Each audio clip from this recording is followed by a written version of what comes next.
There we go. We should be live.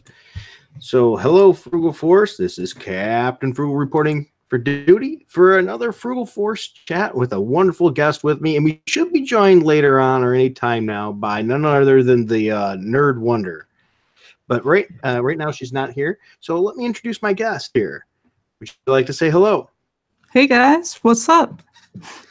And would you like to tell them who you are? Yeah, my name is Cystal McGhee, and I'm a script doctor, and I do a little bit of everything in between, but I have a comic book out called The Good Night.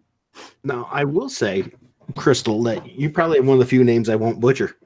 I don't know if you're familiar with my channel. I butcher all names, and I mean all. Yeah, okay, so you're familiar. I do that from time to time as well, yeah. Well, mine's not time to time. It's all of them. I don't know what it is. You would think that I could say a name for crying out loud, but for some reason, I find a way to even take the simplest name most of the time and screw it up. Oh, no, yeah. There should be a counter on that. That'd be fun. It would be. Somebody'd have to go back and do a lot of counting, though. So we got a few people here. Hello, Eric Breen. I see you're in here. It's Valentine's Day, so I am positive the numbers are not going to be high on the initial watch because, once again, that was my fault. I had no thought in my head that, hey, it's Valentine's Day. How many people are going to want to be sitting here listening to me? Hopefully they want to listen to you, though. Too funny, yeah. Yeah, and the night's still young. That's right. It's over, different time zones. There's going to be a little variance there, but yeah, still young over my area. So welcome. First thing, we'll probably show the page later when the Nerd Wonder gets here. I usually have her put the link up, and I put it on hers. But so you currently have an Indiegogo for the Good Night Nightmare Realm #1. But before we get into that Indiegogo, let's find out a little bit about you, the person, the writer behind it all that caused this to happen. Yeah. So what made you want to start writing? Well, I've always been interested. Like my dad at a young age, he always loved G.I. Joe, Transformers, and stuff like that. And he kind of passed that stuff on to me. And like I had the original Ninja Turtles run, all this great stuff, Transformers, G.I. Joe. And I always loved film and television. And so I just kind of gravitated that way and kind of got a job as a script doctor. And I've been doing that since I was 19. Now, what makes you look for a job to be a script doctor? Were you good at editing things and said, hey, this is something I could be good at, or really good at writing and fixing people's errors in writing to make it more clear? What inspired you to become a script doctor? Well, I always liked the script writing side of things, and you kind of have to be good at both when you're a script doctor, at least to be a good one. It helps to know how to write the script as well as, edit and do all that stuff. So I was just kind of wanting a way to get in, and that was kind of my way, And I'm thankful for a good editor and script doctor and things like that, because I tell you, in my past history with writing, editors I'm very thankful for, and currently script doctor is my friend too. Yeah, because I've never written a comic book before, and wow, it's just different ways of doing things, and like we talked a little bit earlier right before this, just to get to know each other a little bit. The script doctor is more than somebody just comes in and edits it. You actually do a lot of writing. Yeah. Somebody will bring in a script, and let's say like the first act is really, well thought out, put together. But the second and third act are, it's incoherent. You can barely tell what the characters are doing. And just the overall story is kind of not where it should be.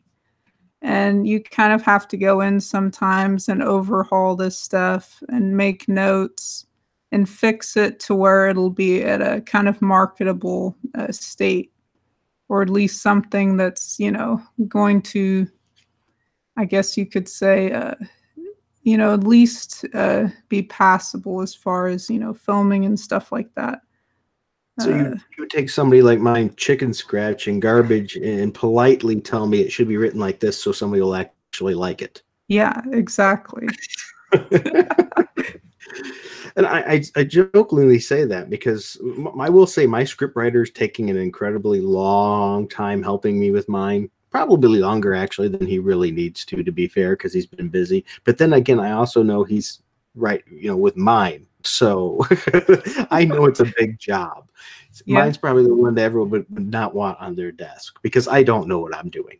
I'm going to flat out say that. Yeah, I mean, it's interesting when people bring the script and then you kind of come in. A lot of people are really upset once you give them the notes.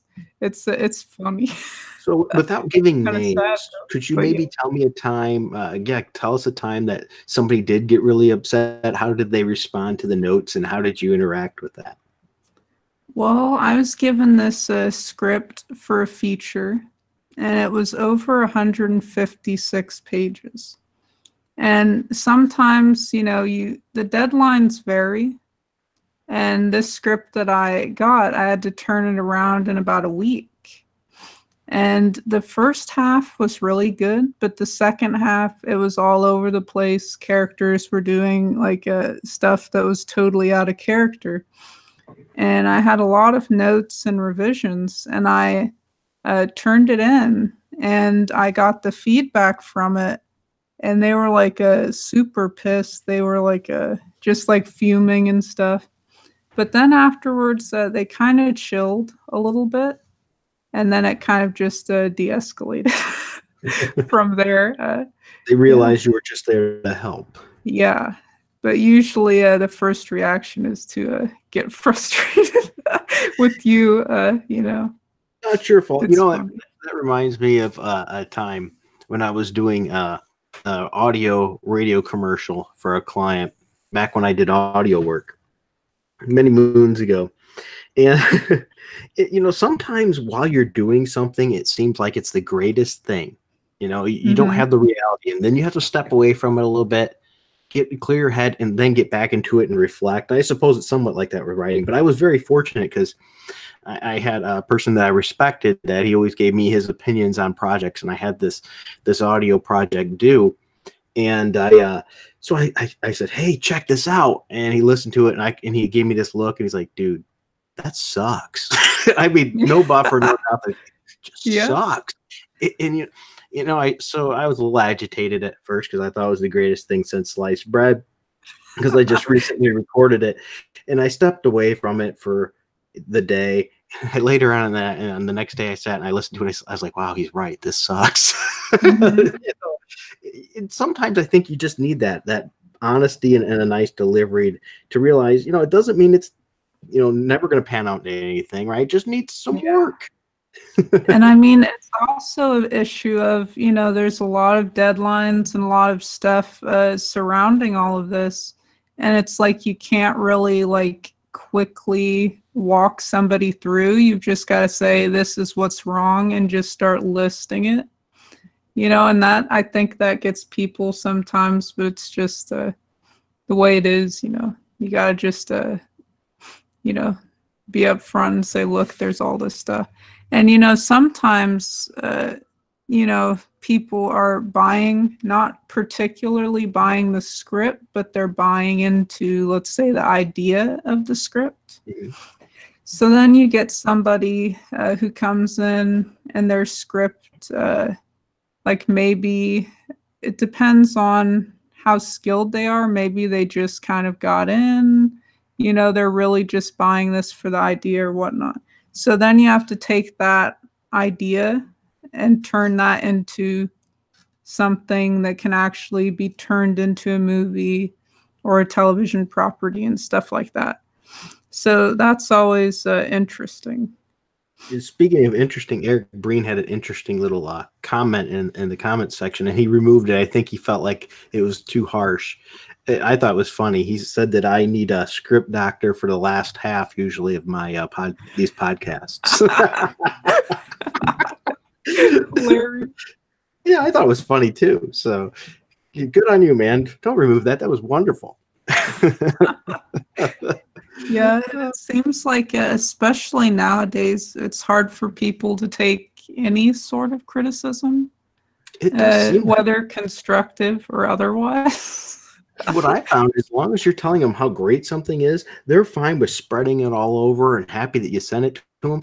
But if you have anything like you just disagree, I feel this character was written out of character and this isn't something they would have done, then they don't want to hear about it and you were evil because you contacted them about it. It's like, well, you want all the praise, but once again, you don't want any of the opinions that are less than I love what you did. Yeah. And I mean, hey, Nerd Wonder. Hello. Oh, I just saw you pop in. you know, as I said, I've been married a long time, so I understand. I have like a life, script doctor. I think that's why I think a lot of these people they've never had a long relationship or a healthy relationship to realize there's people there that are going to shape you. Yeah. And I mean, Eric Green did correct me. He said it wasn't that. I said have instead of half. You know me. Yeah, Okay. typos. Make sure you got a typo right. Yeah, because he doesn't need that. The editor. Just me. And hello, he's like, no. You have a picture of a couch or something showing, just so you know. Nerd Wonder, you still there? Yes, I'm still there. I'm being... I don't know if you're intentionally showing a picture of a couch or something, but Oh yeah, that sometimes happens. Oopsie. Yeah, I like the wanted to camera. make sure you knew that. Yeah, it's a couch. I'm sorry. It's Turn all good. camera off. Welcome here. Yeah. We're talking about script doctoring and people that don't accept criticism very well. And speaking of criticism, I'm sure you had some probably too while working with John Malin, correct? Yeah, a bit. Yeah.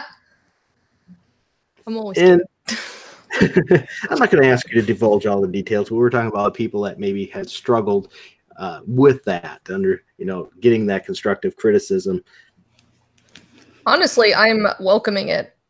When I let's face it, this book's about to it's about to get into everybody's hands, and I'm all like, give me all the criticism, please. I need to be better, and all I could be is like, please let it be okay. Please let it be good or okay. Like, as long as it's not utter crap garbage. It's like, I'm just scared that everybody isn't gonna like it.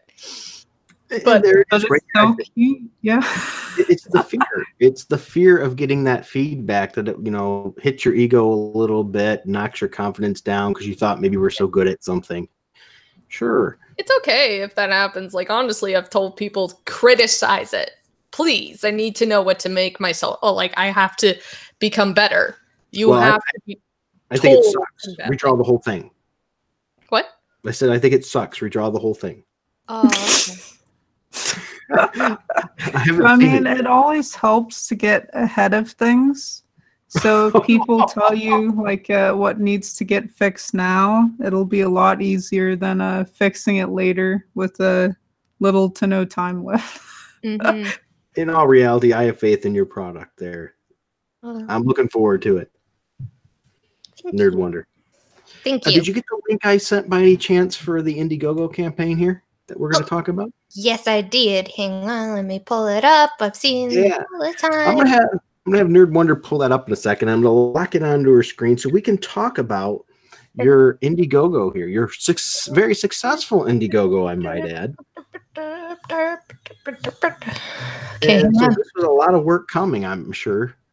So you've done a lot of time script writing, and then now you've got your own scripts coming out there, which I applaud you for that. Yeah, thanks. It's a very interesting process. It's almost like having a full-time job promoting an Indiegogo. Mm-hmm. And yeah, it's interesting trying to fit all of that stuff in and promoting it and also getting your work done.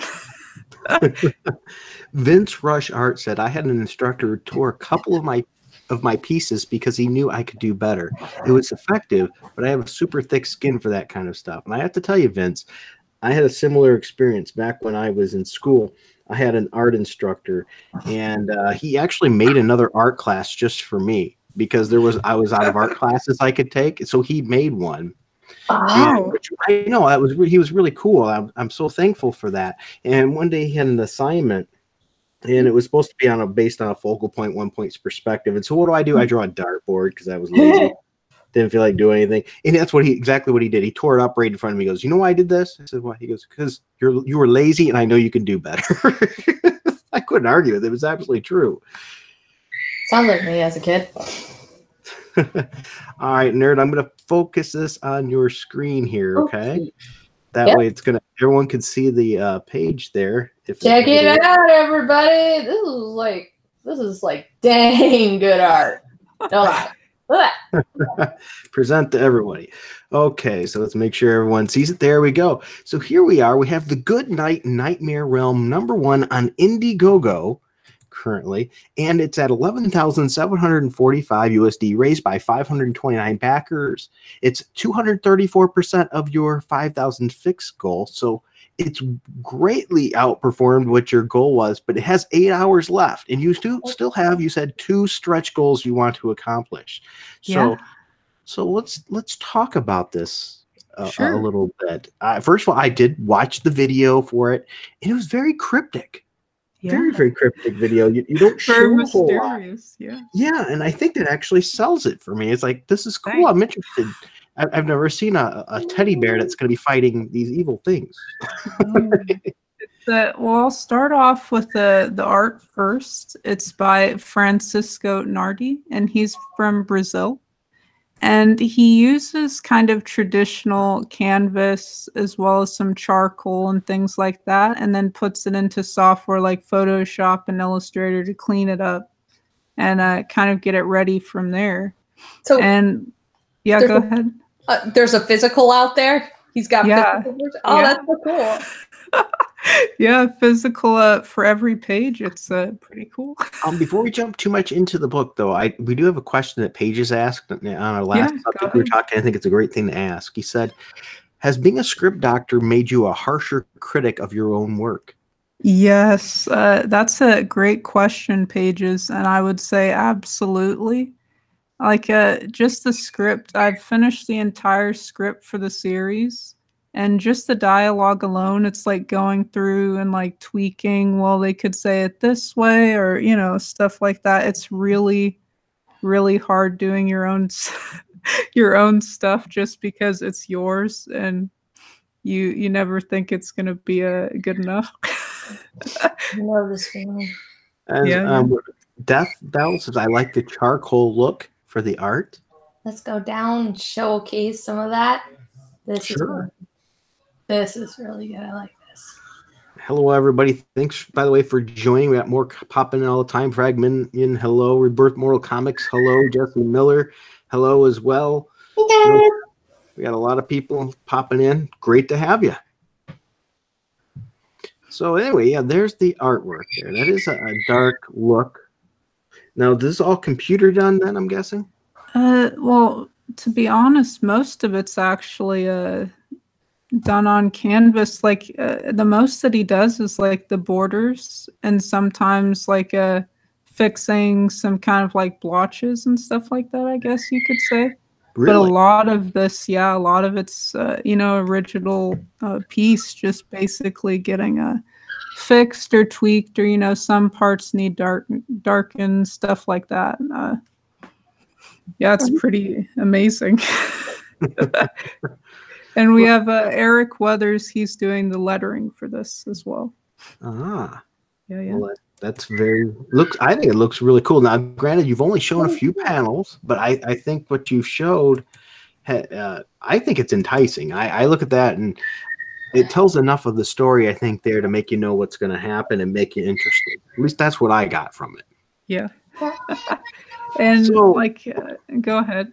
Oh, no, go ahead. I didn't mean to cut you off. I apologize. No problem. I was going to say that, these first couple of pages, it starts off in this, kid, Jack's room, and Sir Alexander, the teddy bear, has been, kind of tasked with protecting this kid. And, after the first couple of pages here, it jumps right into this other world that Queen Belladonna there has kind of kidnapped the kid and brought him to. So it's like it's crazy. It's definitely a fantasy horror kind of mashup. And it's really cool, and you'll see some, mystical creatures and stuff like that. You'll get to see the teddy bear, Sir Alexander, fighting a giant. So, and some other fun stuff like that. So it'll be pretty wild. I have to say, I've never seen a teddy bear that I thought would be that ferocious. Yeah. Well, I was digging that. I like his teeth. So cute. You like his teeth? Yeah, look at those teeth. Look at those little fangs. Heck yeah. I wouldn't want to be bit by that. Yeah. And I mean, the teddy bear there, Sir Alexander, he's actually was originally a human and a knight during the medieval times. And he was actually on King Arthur's Round Table. Now, the way that we're going with this is that there was originally 13 knights at the Round Table. And some stuff happens with Sir Alexander where he kind of gets tangled with this child with some magic abilities, who then turns him into a teddy bear, which kind of makes him immortal for the most part, as long as you don't set fire to his body. He can basically walk the earth for as long as he's able to. And once that kind of happened, this kid erased Sir Alexander's existence. So people just think there's been, 12 knights, but there's actually 13. They just kind of erased his existence from history. Aww, I know. And so now the story, you'll kind of see some of that in flashbacks. But for the most part, it's modern day with him kind of, watching this new kid that he's tasked with protecting and kind of saving him. And, Jesse Miller asked me to ask you about the stuffing. Oh, no. Yeah, he's asked about the stuffing question before. Ah, okay. If you can, if he gets slashed, for instance, Sir Alexander will still be fine, and you can fill him up with other, let's say hay or maybe rice or something like that, and he'll still be able to function. It's just basically the teddy bear casing that can't get, totally destroyed. And so he'll be able to still, walk around and stuff like that. And just sew him up, and he's good. Can he play cassettes too, like Teddy Ruxpin? I bet he has a nice stare as well. Yeah, like those toys were creepy. Those were some creepy toys. Like no one's looking at me. Well, I think any animatronic is pretty creepy, isn't it? Really, I mean. Yeah, I think it's just that uncanny valley thing. Yeah. How about you, nerd? Do you have or ever had any animatronics? Movable teddy bears or anything like that? I had a Furby. Oh, Furbies were creepy, man. Yeah, they were. I mean, I never was creeped out by them for some ungodly reason. Also, we didn't have Teddy Ruxpin, but we had like a Mickey Mouse that a cassette tape player, and we would play little Disney tapes in there. But mostly, yeah, my animatronics was like a Meowchi, a Tamagotchi, and a Furby. So everything that ends with E's, except the Furby's the creepiest. And at one point, dude. Yeah, those things like they'll have like a seizure when they're about to die, and it's like, oh my gosh. Or like, because I'm originally from New York, and when I was out there, it's probably like 7 or 8, and there's this Furby that we had, and dude, I swear there was no batteries in that thing, and it was still going. It's like that. You ever see that meme out there where it's like with a Furby on the stairs looking down at you with a knife, dude. And they go, "I thought that we took out those batteries years ago," and then the under caption says, "You did." Dude, yeah, that was the creepiest stuff ever. And one time we got really curious because they remade the Furbies. and the new Furby has like recently digital eyes and they're pink and stuff. So we bought one just to see what would happen. Like one of my roommates bought it, and with its digital eyes, like we returned it right off the bat. We're like, "What is this thing?" We're like, dude, what do you do with this thing? Just for 5 minutes. It wasn't like we chucked it across the room. We just were kind of like, "What is this?" Yeah, I don't know what's up. I think I don't know, like just something's up with whoever created the Furbies. Their government, they're actually secretly manufactured by the government to spy on us all. We at a church, at this like little nerd grouping that was taking place at a church, somebody had in the concessions area this little mutilated animatronic, and we're like, "What is that?" He goes, "Oh, it's a Furby." we skinned it. Oh. And it looks so weird and creepy, and I'm like, not even the house of God can save us from this abomination. Yeah, dude, that's I don't know. It's just like have any of you guys seen like a Five Nights at Freddy's? Oh yeah. It's like that. All the kids are really into it. When I was a teacher, they were really into it, and it turns out they were starting to play games that they shouldn't be playing along with Five Nights at Freddy's. And I'm like, what the heck? Like, one of them actually played Yandere Simulator. I'm like, you're like 10. Oh, no. Yeah. It's I was going to say it had to play it with Markiplier. Something anime related, yeah. Little Frugal only has the free, like, downloads with, like, 1 day or something like that. I haven't bought him any of those. Because, dude, and what's weird about that Five Nights at Freddy's thing, it got so huge. Yeah. And then the guy optioned for movie rights. And they've been setting on this movie for a long time. And, like, I don't know, I think it's stuck in a development hell, which is what we call, like, when a script or a production, it's just in total limbo. And it's not moving anywhere. Well, he made it killing. Yeah. Yeah. I mean, it's just weird that they haven't done anything movie-wise with it. Because I think the hype has kind of started to pass. Yeah. He'll have to make another scary, spooky video game. But like, yeah, he'll probably do it. Like, he sold merchandise and all this other stuff. And like, yeah, dude. He probably in one time in Vegas, they for Halloween, they made a whole entire area into Freddy Fazbear's Pizzeria, and they actually had talking animatronics. Dude, there. That's like what was it? The old like Chuck E. Cheese's or Sideshow Pizza? I forget what it was called. Showbiz Pizza, wasn't it? I don't know, something like that. All the animatronics. I mean, that's what it's based on. Is like a Chuck E. Cheese terrible knockoff. Though Little Frugal just started talking. It's like, oh, FNAF this and FNAF that. I'm like, what the heck is FNAF? Yeah. So he haven't had to explain to me what it is. Five Nights at Freddy's, Dad. I was like, well, excuse me for being old. Like, I would have little kids, and I'm like, oh, you guys are drawing stuff. What you drawing? I'm drawing Freddy Fazbear. And he's like eating somebody. Yeah. And then they're asking me to teach them how to draw like mangle or oh no. Yeah, and I'm like, oh no. I like my job, okay?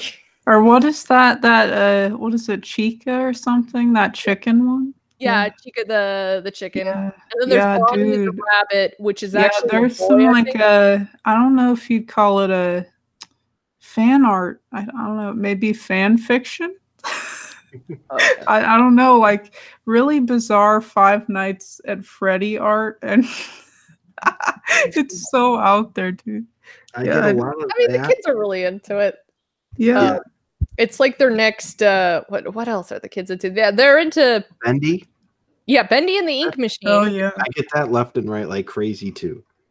So I need to go and like play that, since I saw Little Frugal play it. I'm like, this is adorable, but slightly evil and dark. He beat the first 3 chapters, but I won't get him chapter 4 and 5 because he's a little afraid of chapter 3 and won't play it again. So I'm like, I'm not going to buy you the next chapter if you're just going to be afraid of it and not play it. So once he gets over being afraid. There are 2.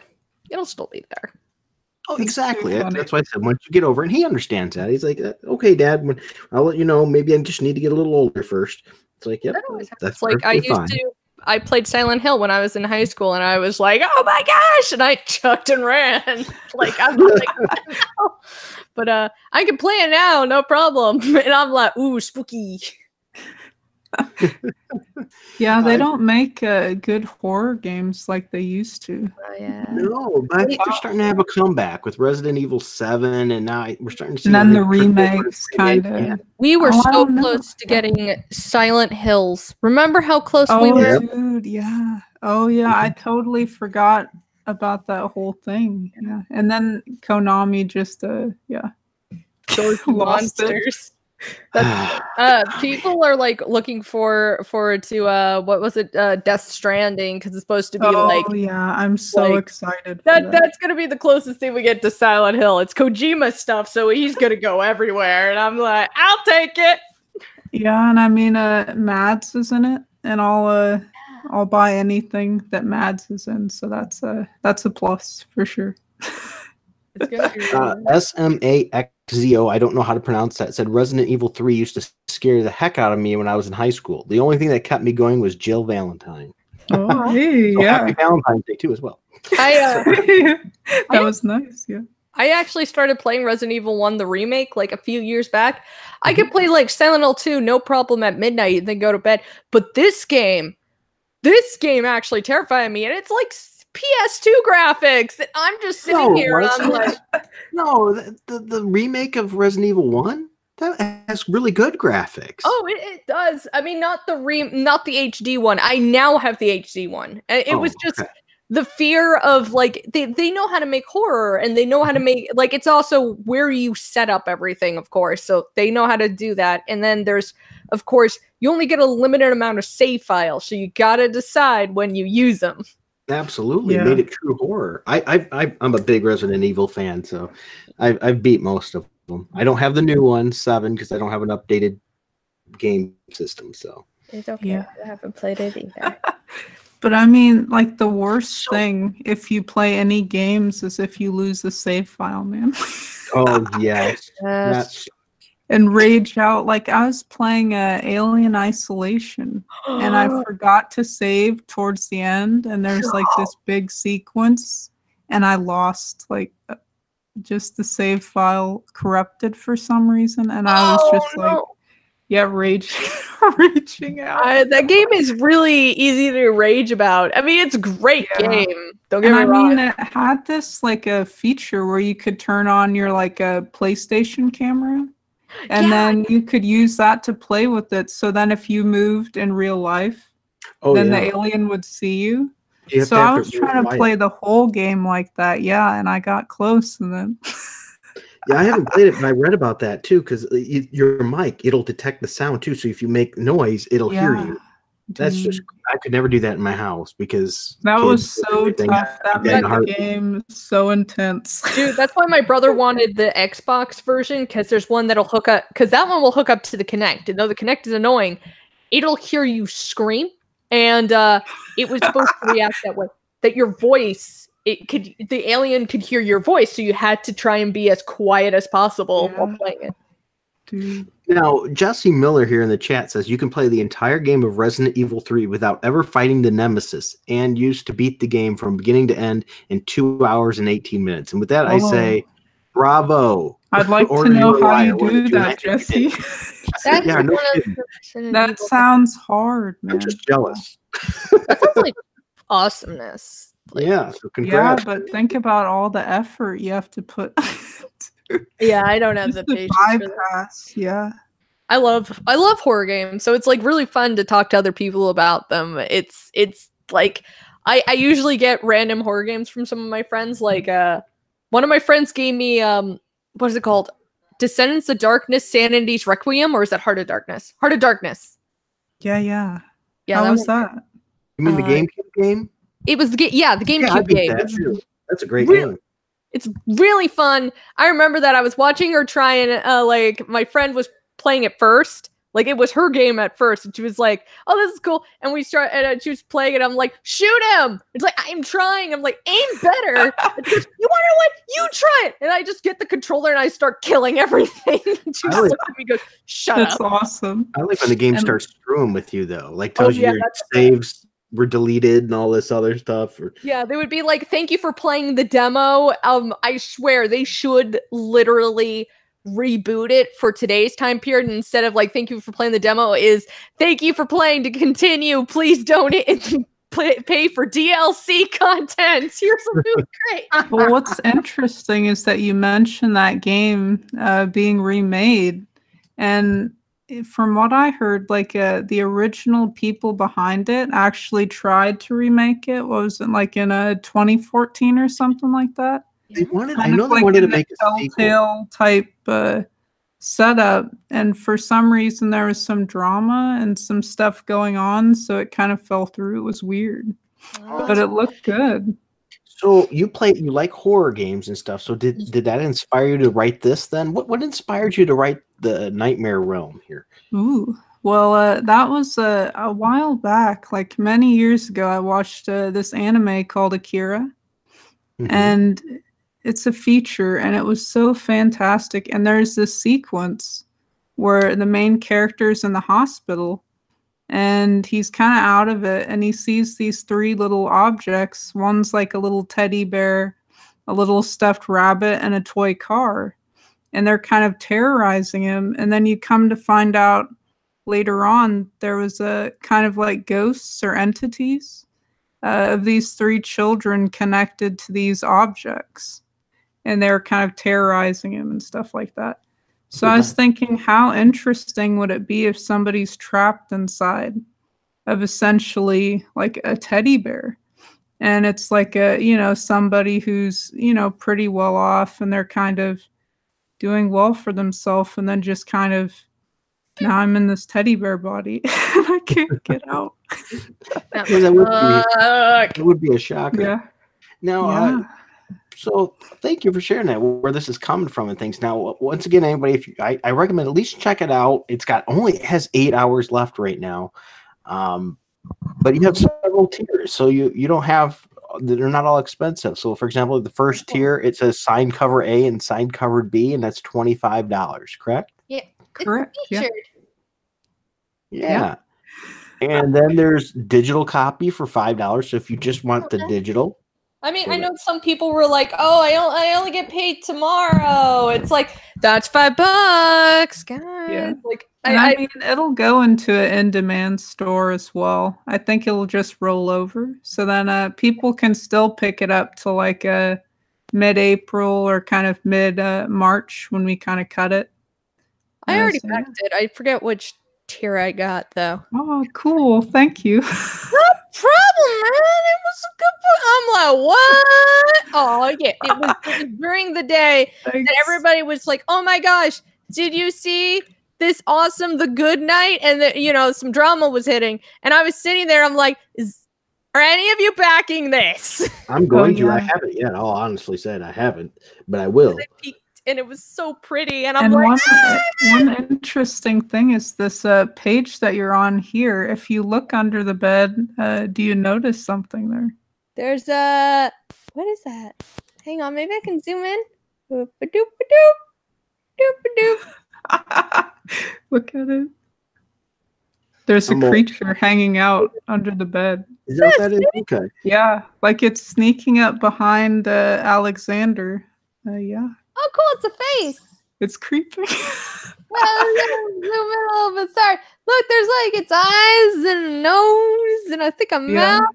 Yeah, it'll be easier to see. I mean, these are low reses, but it's so creepy. Yeah. I'll blame my eyes because I haven't been to an eye doctor in like 25 years. So we'll just say it's my eyes.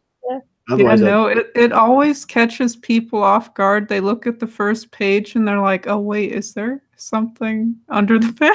Now this is a mature book. I wouldn't recommend reading it to the kiddies. Yeah, I mean the sword that Sir Alexander's using there, it's not for show, guys. He is, Yeah, he is cutting some people up, guys. So, yeah. That This is could cut the needed. stuffing. Yeah, exactly. Yeah, so there's a $5 tier, so that's, you know, in case you can't afford much, and $5 ain't too bad. That's one of the easier ones to afford, you know, because I understand there's so many out there, and some are like 25 is the lowest tier and things, and that can really add up and be hard to hit on the pocketbook. Yeah. So, And I mean, it also helps too if you just want to try it out and kind of, you know, check it out. It's not that bad, you know, $5. It's yeah. really not. Like, honestly, I wouldn't. Who could pass up that? Yeah, I think definitely looks. Exactly. I spend more on food. Yeah, dude. Yeah, especially if you go to Subway. Oh my or gosh, anywhere. yeah, eat fresh $5 footlong my butt. See, I Yeah, don't do and that. then it's like you get a cookie, and then you get the drink, and you're like, yeah, okay. Yeah. I can't do that. I bought so many comics today. That's a terrible idea. Well, I didn't choose the name Captain Frugal for nothing. So I eat ramen or something like that usually. You know, so. And I really miss like good horror comics. There's not many out there to begin with. Yeah. So it's always fun. And fantasy's kind of it's kind of hit or miss. It depends for sure. Yeah. Well, a lot of Marvel books look like horror, but that's just because they're crappy art. Well, yeah, I would. I'd say so. Yeah. Sadly to say that. I mean, I used to get a ton of Marvel titles, and then it was a while back, but that Spider-Man, One More Day nonsense. Yeah. Thank you. That like Oh. I was getting like every single Spider-Man title, and then that hit, and I was like, I'm done. Yeah. And I've kind of just picked up stuff here and there, and that's about it. Some Alex Ross covers and My wife something from like Image, and then that's about it. Yeah. My wife powered through that. She hated it, but she powered through. She gave up at Dan Slott. She couldn't. Dan Slott was like right after. Yeah, I know, but she powered through that and gave up on Slott. That tells a lot right there. Yeah, that really does. Yeah. I mean, Dan Slott's a nightmare, and people were trying to defend him, and I'm skimming through some of his work because I went cold turkey. I was getting into comics in high school, and I was like, wow, this looks really cool. I want to go and read more comics. So when I'm getting to college, I lived in the middle of nowhere, so there was no comic book shop. So you had to rely on the library to bring you comics. So I get to the age where I'm finally going to go into a city, go to the university down there, and there should be a comic shop there. I can't wait. One More Day hits. I drop everything, and I'm like, screw it. And what gets me too is that they haven't like as far as like I've seen, they haven't corrected it. They haven't. And hints. Nick Spencer's done a lot of damage control. Yeah. Nick Spencer has slightly hinted. Apparently, he is a diehard MC2 fan, which he likes pushing MC2 characters. So it may be that he's trying to push that. But according to I bought the first issue of his run, and that's hard for me to do because I barely pick up Spider-Man. And it was immediately apparently like Mephisto's been punched in the face or something like that from Ghost Rider. Yeah. So he's lost control. So Peter and MJ are remembering their marriage. And so they end up back together. They're like, I love you, Peter. Let's go date or something like that. And it slowly is becoming more and more that they're remembering why they were together. They're questioning how do they leave in the first place. There's some sort of demon dude that's been running around. It's like, I can't let Peter undo the deal. So it's like, oh, I guess Nick Spencer's about to undo it. I mean, I'm not going to buy it till it's like official, but he does need that saving grace because after Secret Empire, because dude, let's face it, whoever undoes One More Day is immediately given the ultimate card of I am the greatest. Yeah, and I mean that's all it takes. It doesn't need to be fancy, you know. It really doesn't. But if he does it fancy, he'll be applauded more. Yeah. But it's like I undid One More Day. They'd all be like, "Oh hell!" You'd be a legend. Well, think about absolutely. Literally. Later on, make Captain America eat a baby and Carol Danvers murder a zebra and nobody would Murder a care. zebra. She could drop That's kids' awesome. orgies for all we'd care, and nobody would care what he said because it's like, well, he didn't bring back the marriage of Spider-Man. Yeah. Exactly. That's like a get out of jail free card. Wow. Yeah. Right now, It the is. bad Marvel paying $3.99, you can get a $5 digital copy of this book that you'd probably like a whole lot more. Just saying. Yeah. Oh, heck yeah. I mean, okay. Here's the thing about Marvel and their digitals.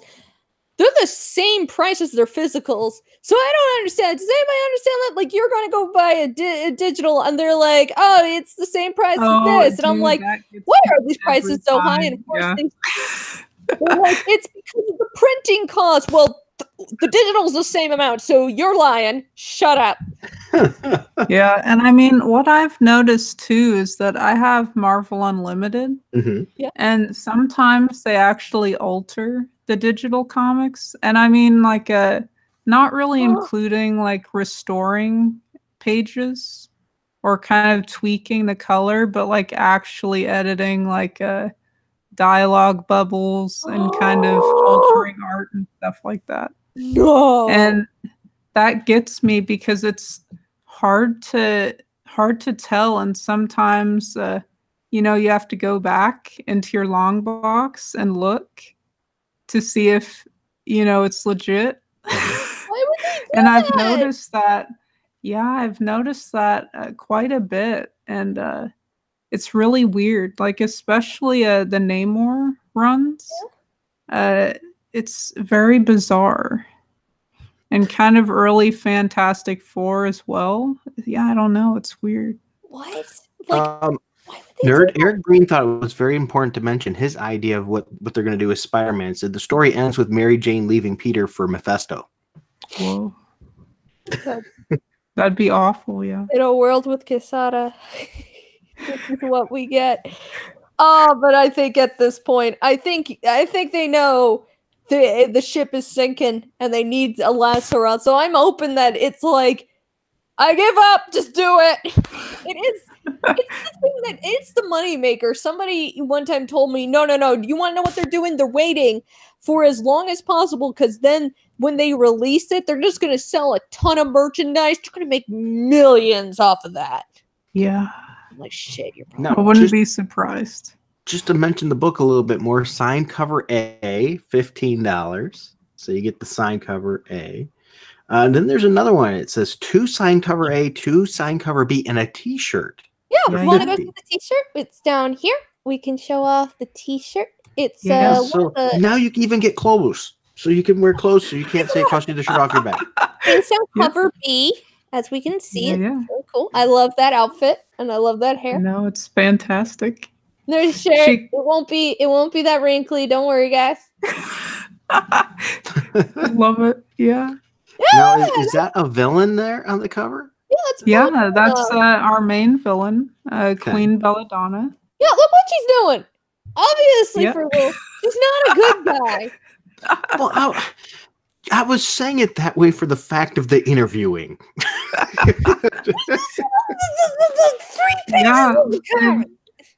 I love it. I mean, She has kind of an interesting and complicated past with the kid's dad. mhm. That kind of Sir Alexander the teddy bear's tasked to protect. Like, Jack's father was originally from this other world. And it's a world where the planet is alive and it's living. So it's a living planet. And so the planet creates these kind of what we call like sort of like a power sources. And it created 4 bloodlines that were pure and kind of, they operate sort of like a battery. And in order for the world to kind of stay healthy, it needs all 4 of those, bloodlines to have kind of, heirs and people like that and stuff to keep operating. And so when Eric, Jack's dad, he's kind of set to marry Queen Belladonna there, he basically ditches her for this woman from Earth and leaves his planet without the fourth source of power. So the world is slowly dying, and Queen Belladonna is kind of left to pick up the pieces. And years later, she finds his son, and the son has, the blood and whatnot, the bloodline. So he can actually kind of save the world. So she's kidnapping this kid to save their world. So it's really interesting. Nice. But obviously, this has made her very hardened and, not a nice person for sure. Yeah. Well, it's Valentine's Day, and she has 6 arms. I'm sure somebody can have fun with that. Help her out. Yeah. Make her happy. There's somebody with. Yeah, That's exactly. Right. Somebody make her happy. Exactly. I love it. Yeah. Put her on you with the T-shirt. Have fun. Yeah.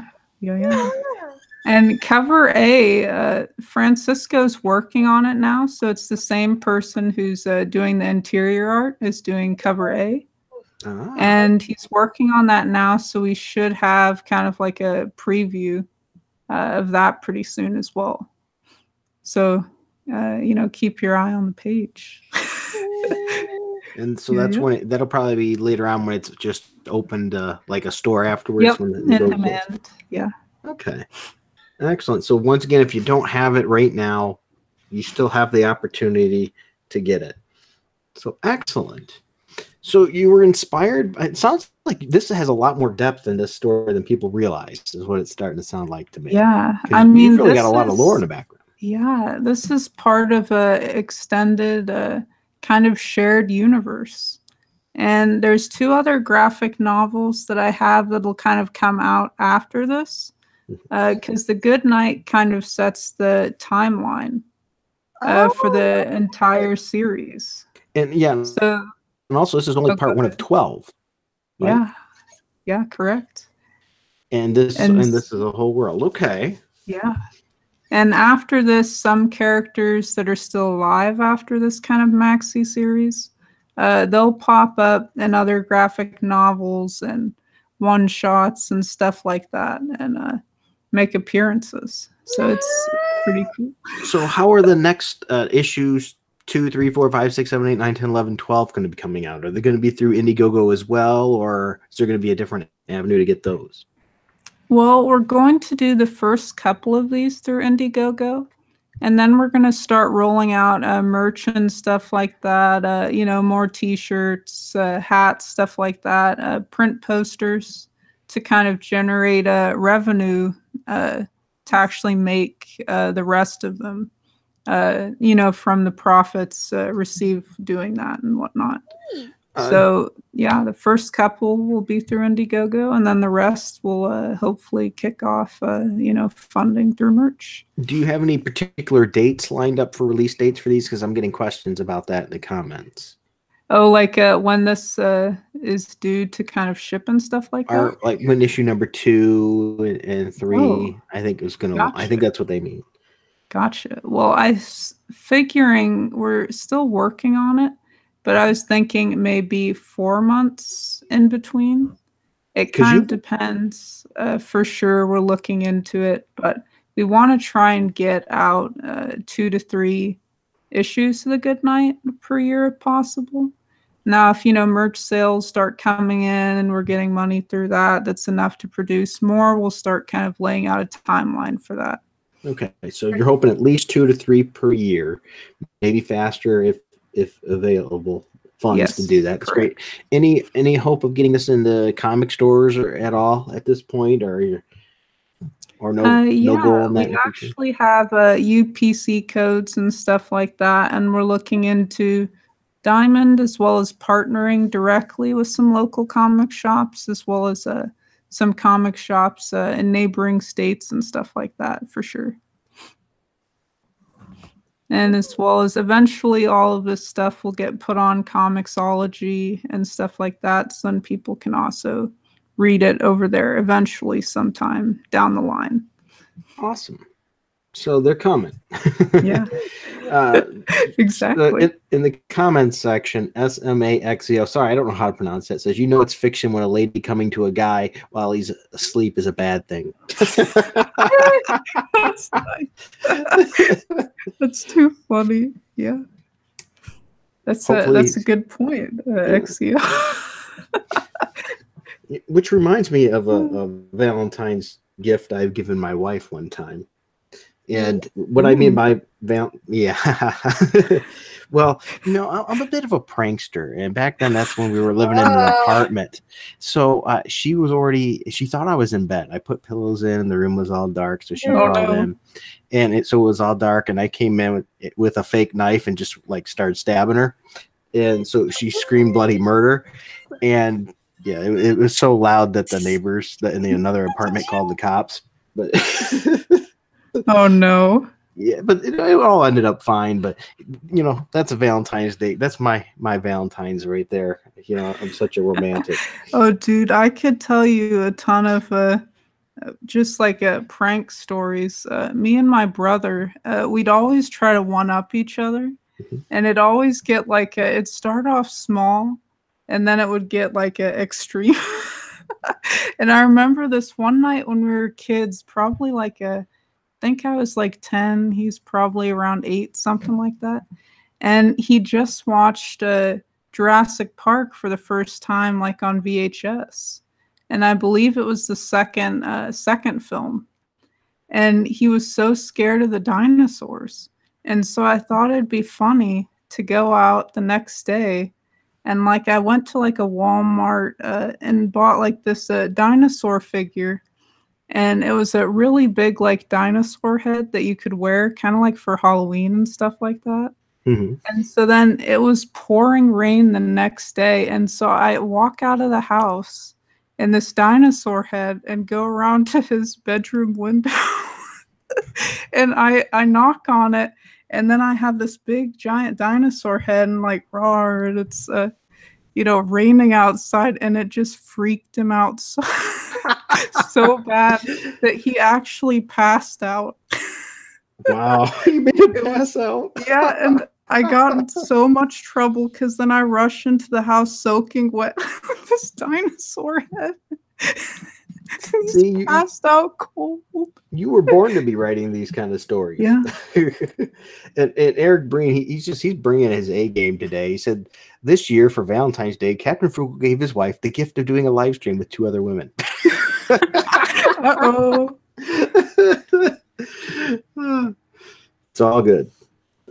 We have a very solid relationship. That's awesome. But yeah, it sounds like you grew up with the horror idea in your head, the scares and all that. That's awesome. I mean, it's always what's the most fun part is just like when you're watching a movie, seeing other people's reactions to it.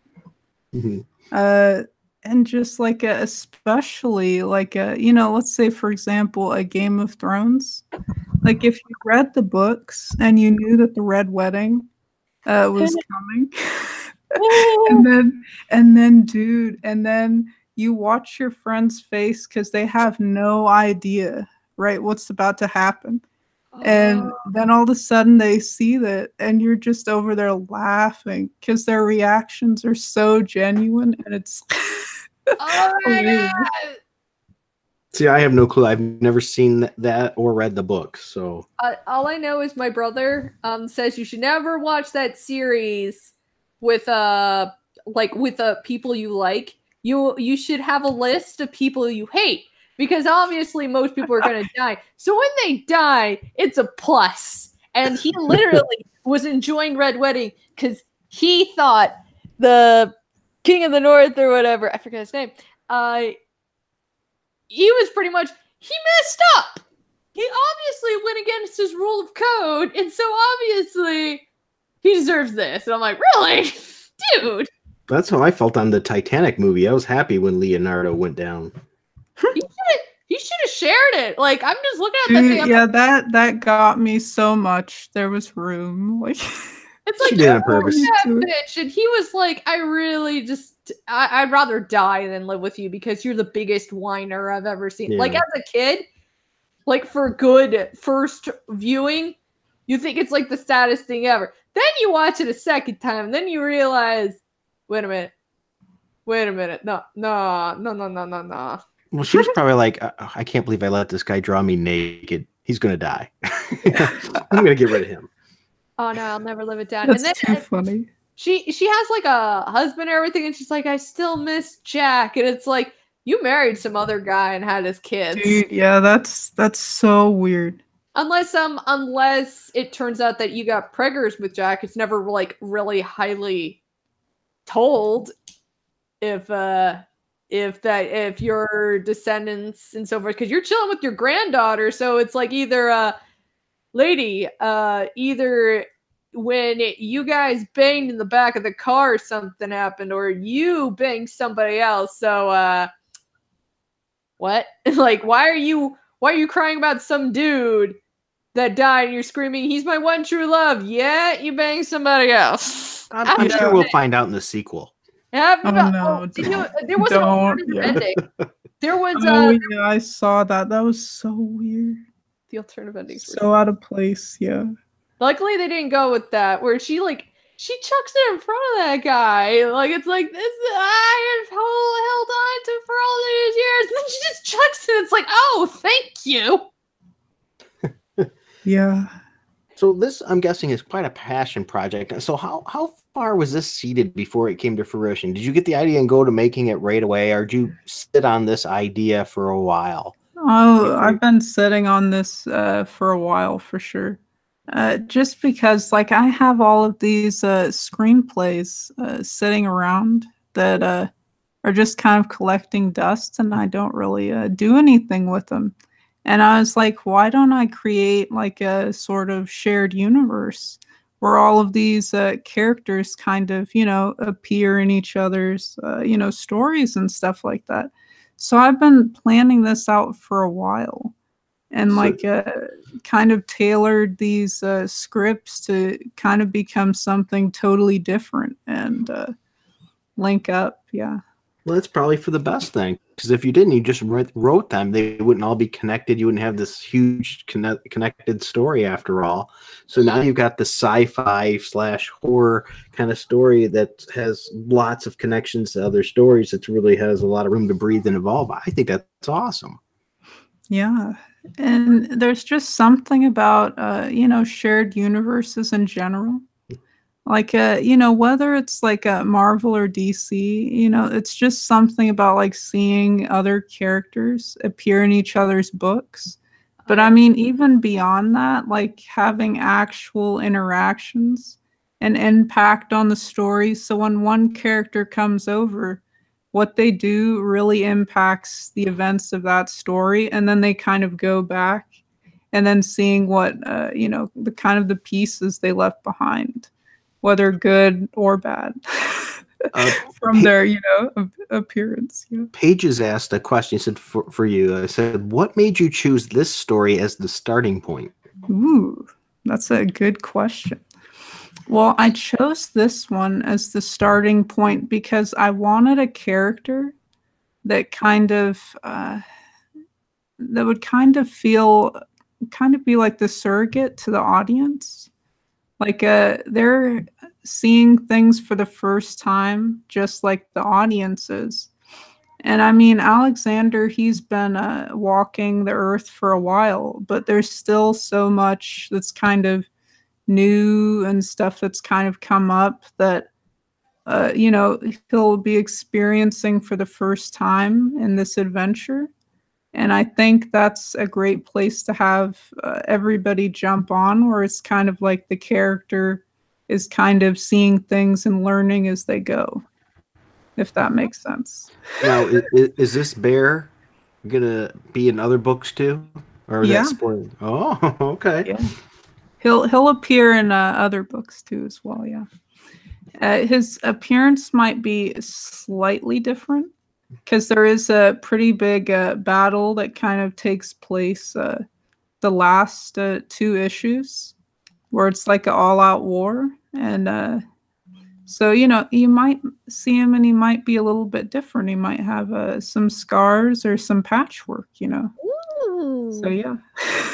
I have to get out the new eyes and sew another eye on. Yeah, exactly. This ain't your corduroy, Exactly. I mean, his cape at this point, as you can see there, like it's already been kind of tattered with age. So, you know, he'll kind of change and evolve. So it'll be interesting, I think. Sounds like a great story. I can't wait. Yeah. Thanks. Greatly looking forward to it, and I will be ordering this since it goes into the other one. Maybe I might go for physical copy of this. I think this is one that's going to look better in physical than digital.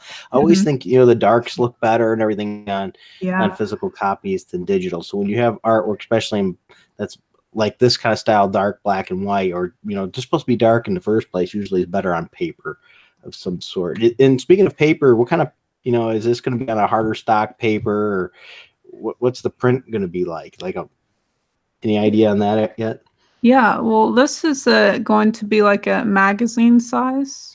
So if you've ever read heavy metal, stuff like that, that's the size that you'll be getting. And yeah, we definitely want gloss pages and the cover as well. Yeah, I don't care for ink rubbing off on your fingers. Like a lot of the Marvel comics. So yeah. Awesome. But yeah, so it'll be cool, and especially the fantasy genre, I think also lends itself a little better to a slightly larger format, especially since you know, there's a lot of detail. It'll be cooler to see some of that on a little bit larger format as well. I think that just sounds amazing. Well, I know it. We've been going a little over an hour, and it's Valentine's Day. So I told her we try to wrap this up a little bit, you know, within around an hour. So is there anything else, any other projects or things coming that you want to share before we go today? Well, as far as the good night, there'll be an 8-page preview for a 8-page preview each for 2 different projects that we'll have kind of coming out after this. And one is called a siren song, and a couple of characters in the good night will actually star, and these are kind of secondary characters, and you kind of see their story. And they are sirens, so if you don't know, it's kind of like a mystical creatures. They kind of drag sailors down to the bottom of the ocean, and you know, some cool stuff. Essentially kind of like mermaids, but a lot more vicious and dangerous as far as that goes. And then the other one we'll have is Lunar Phases, which is action adventure werewolf graphic novel. And you'll get to see 8 pages of that as well, and you'll kind of follow this character as he gets turned into a werewolf by his best friend. So that'll be fun. And those will be included as previews, so people can kind of see what those will look like and kind of get some hype going for when those drop. So yeah. All right. Well, thank you. I just would like to thank Cystal McGhee for joining me today, sharing this with us. I greatly appreciate the insight behind the book and you telling us about that, and for your time. And I'd like to thank as well Nerd Wonder. She should have, if you have bought the Graveyard Shift, you should get her work in your hands very soon, because it is on its way. And if you're waiting for my book, The Sea List, well, you're gonna have a long wait. It's still going on. It'll take a long time. Script writers have their hands full with me. We'll put it that way. Yeah, there's no easy job for a script writer when you have me being the writer of your comic book, clearly. And then, do you have anything else you wanted to share before we sign off? I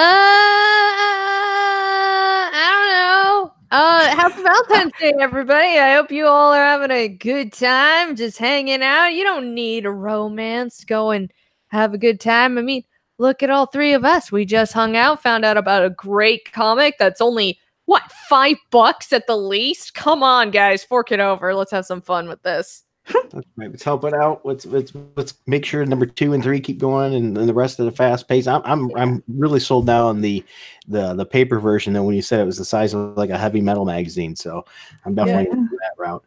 All right. Well, thank you everybody for joining. Make sure, if you don't mind, hit that thumbs up a little bit. Share this with others so that other people can hear about this book, as well as the people are working behind this book and making it possible. Because I think when you know who made it, has some information about them, it makes a better connection to that book, and you appreciate it more. So thank you. And thank you for having me. Oh, my pleasure. Thanks for joining. And everyone, thanks for commenting in the comments. And I hope you all have a wonderful day. And until next time, keep it frugal.